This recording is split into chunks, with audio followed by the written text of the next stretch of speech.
Trust your emerald heart. Be who you came here to be. Unlock your true potential. Good morning. This is a morning here in Bali, and this is Victoria Kchevinska. I would like to talk to you a little bit about things happening in my life, and maybe they will resonate with something happening in your life. Make a deep breath in, deep breath out, deep breath in, deep breath out, deep breath in, deep breath out. Come back into your heart. Perceive me with your heart open to perceive. Sometimes we're not.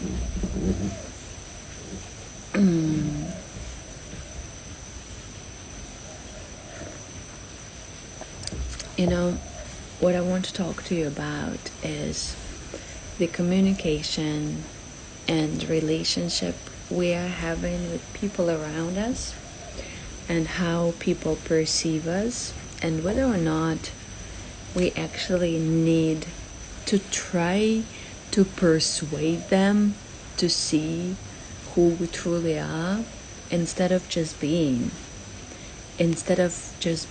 authentic, raw, and honest, primarily with ourselves, so that we feel good about being ourselves, about just being. I had a situation yesterday. There is somebody I met just a few times, and that person was quite interesting, and I was like, okay, maybe I will communicate with this person, maybe I will give her help, maybe I will give her some support in her journey, because I see she really is confused, and sometimes people get into this state of confusion, illusion, delusion, and I was there many times, and I'm so grateful that I received help and support from those around me, because when we are in that state of confusion, we do not know if we need help or support, or we do not know who to ask for help and support. So there is a person and there is a situation. The person communicates to me, and we met somewhere, we communicate on social media, and the communication goes this way: okay, maybe I'm inviting her, maybe one day you want to come over and have a chat with me and have some tea with me. And then she sends 500 messages explaining why she cannot. And it's like, okay, well, maybe she's not interested. But then she follows up, well, come over to my place instead. And it's like, okay, well, actually, that's exactly what I do usually. I don't like go into people's places, but I can at some point. I prefer having people over at mine. All right, why not? And I said, okay, I'm quite busy this week, but maybe we can find time next week. And then we continue talking about other things.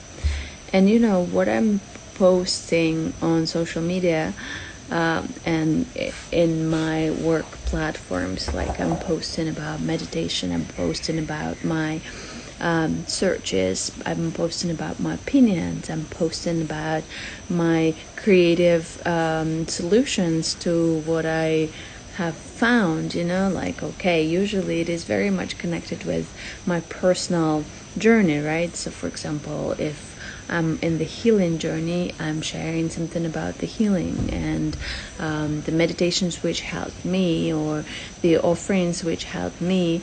This is what my offering is for the world, because I cannot be, creating something which has nothing to do with me, right?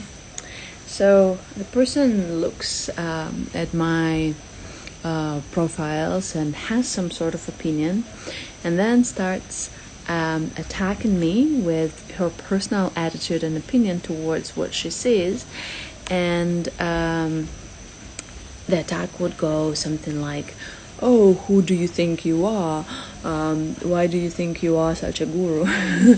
It's like, wow, that has nothing to do with who I truly am. I do not believe I'm a guru. Moreover, I believe everyone else is a guru because we have to find this guru inside of us so that we actually can heal and actually can grow, because nobody can teach you anything.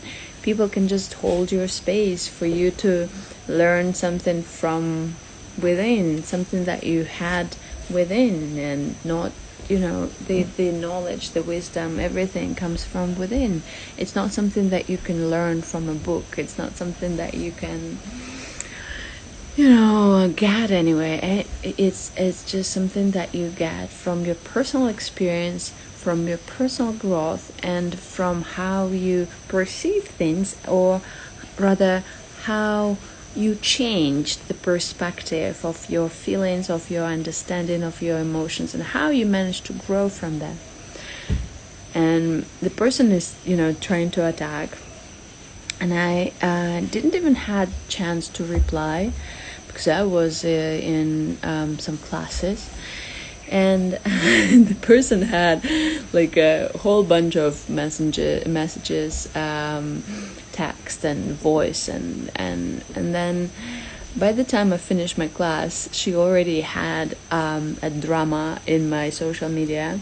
And then she removed herself, saying, "If you don't reply me now, I'm gonna block you and delete you and remove my energy from you, and make you free from my mind and my energy." And I was like, come back to that after I finish my class. I see that drama in my social media. And I see clearly what is happening. The woman is fighting her own demons, right? So she's having some process, she's having some situation, she's having some sort of issue she's dealing with, in terms of her self-identification. She feels she needs to prove who she is. And her points were about like, "Oh, I did that 20 years ago. I did this 25 years ago. I am this, I am that. Before I had these kids, I was doing that and that and that." And this is such an ego-based communication. I was not even involved in like it's not even communication, monologue, right? And like when you truly want to share your message, you don't need a status, you don't need all this. You just have your message, and you can do it in a calm way. You don't need to shout or convince people to change. Sometimes we are the same. This happens a lot, like in our life. For example, we change a diet, and we think that it's an amazing way to change your life, and we start talking about it. And that happened with me too when I swapped from regular diet to vegan or vegetarian diet. I was talking about it on social media. I was sharing about my experience.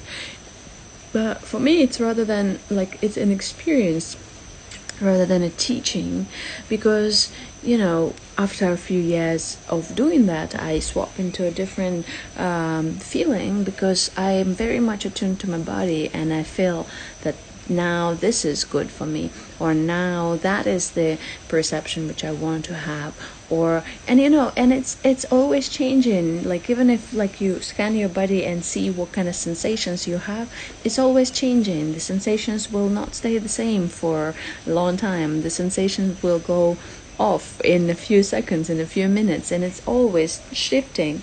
The same thing about your feeling. This feeling is changing. The condition of your mind is changing. The attitude can be changing. there are core beliefs. Obviously, there are some certain attitudes which you stay strong with, but at the same time, there are things which are sometimes shifting, and it's great to have open mind and open heart to see other perspectives.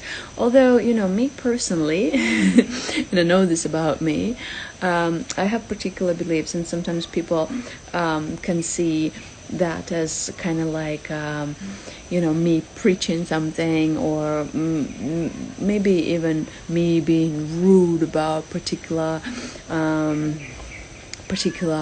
attitude. But the thing is that me personally, I am a trigger for many people. I am a catalyzer, and what my energy does, it brings to the surface what needs to be addressed, and it gives you this magical opportunity for you to actually address that. And sometimes it's not a very good thing that you have to address. Sometimes it is greed, sometimes it is this confusion which I just mentioned, sometimes it's something that no longer wants to be there, some old beliefs or patterns or things like that. And like, if I take it personally, what people are experiencing around me, I would be in mental hospital already, because there is always something happening with people. And the reason I'm communicating this is because sometimes people are having their personal experiences around us, and you don't necessarily want to fight with them. You don't necessarily need to confront them with your opinion or whatever. You can hold their space for their healing if they're ready for that, but they might not be ready for that. You just can not take that personally. Okay, that's her experience around me. Okay, I'm being a trigger. All right, I don't want to take it personally, and I want to stay in my own bubble. I want her to let her have her own experience, and I just want to be always in my compassionate heart and have compassion for these situations. And I had processes and time, like I'm dealing with particular things, right, about the mental, about consciousness, about our subconscious mind, and about like reactions we are having unconsciously. And obviously, like, it's triggering for people when light is brought to what they were hiding in the darkness of their subconscious mind. It's hard to admit. It's hard to admit. And the thing is that most people see it as a negative thing. Okay, I'm so broken, I'm so destroyed, I'm so lost, cancel, clear, delete. This is not exactly what I want you to do. I want you to admit that you are perfect the way you are. You are perfect the way you are, where you are now. And it's always a point of growth. Your emotional intelligence is a point of growth. The way your heart is open and how much compassion and love you have, it's also a point of growth. It's unlimited, and you can evolve, you can expand. The way, how strong you are in your beliefs about whatever, about money, about relationship, about your business, whatever, how strong you are, how strong is your root, how strong is your foundation, how much willpower you have to be able to go where you're going and keep going, how you're able to communicate through love and actually hear beyond the words what is the person trying to communicate. So what I hear beyond the words from that particular person is that she's very confused, that she's very lost. She is trying to convince everyone and everything about her attitudes and about her life. and about who she is and identify who she is. But the thing is that she is probably not really sure who she is herself, and she needs help to identify who she is. Although it's not my job to do that, it's her job to do that, right?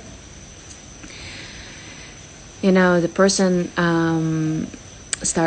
when she started her attack towards me, she started saying things like, maybe your intuition is blocked because you don't see who I am. I am this, I am that. And okay, I look at this. I don't take it personally. Is my intuition blocked? No. I see her as a very powerful and interesting and amazing woman. And my perception or attitude hasn't changed, even though she brought to the surface everything that she had inside, every other thing. And you know, sometimes I had experiences when I had similar kind of things in the past, and it's normal, it's okay. And it's a situation, you know, people have to address their issues, especially ego, spiritual ego. All this, like what she started using words like spiritual ego, gaslighting, be careful with this. You know, of course, yes, I am very much aware of that. And I'm very much aware of, like, you know, what vocabulary and attitudes people and gurus have in the spiritual world, because this is what the battlefield is about. You are wrong, I am right, follow me for better life after life. Or for the enlightenment. For the enlightenment you have to do this. I mean, I have I have respect for that. I have respect. Everyone has a different path. Not everyone needs to go my direction. You know, my experience was quite intense. I had experience of following some teachers. I had experience of being in some religious process, and I took refuge in Buddhism for me to be there for a little while and understand that yes, this is all valid, this is all good, but this is a ceiling, and I want to go beyond. I want to see what else is there. And there, what I mean is, there are no limitations. There is only love. Only love is guiding you, truly. Only love can tell you what is right or wrong. And there is actually no right or wrong. You cannot make anyone feel somehow.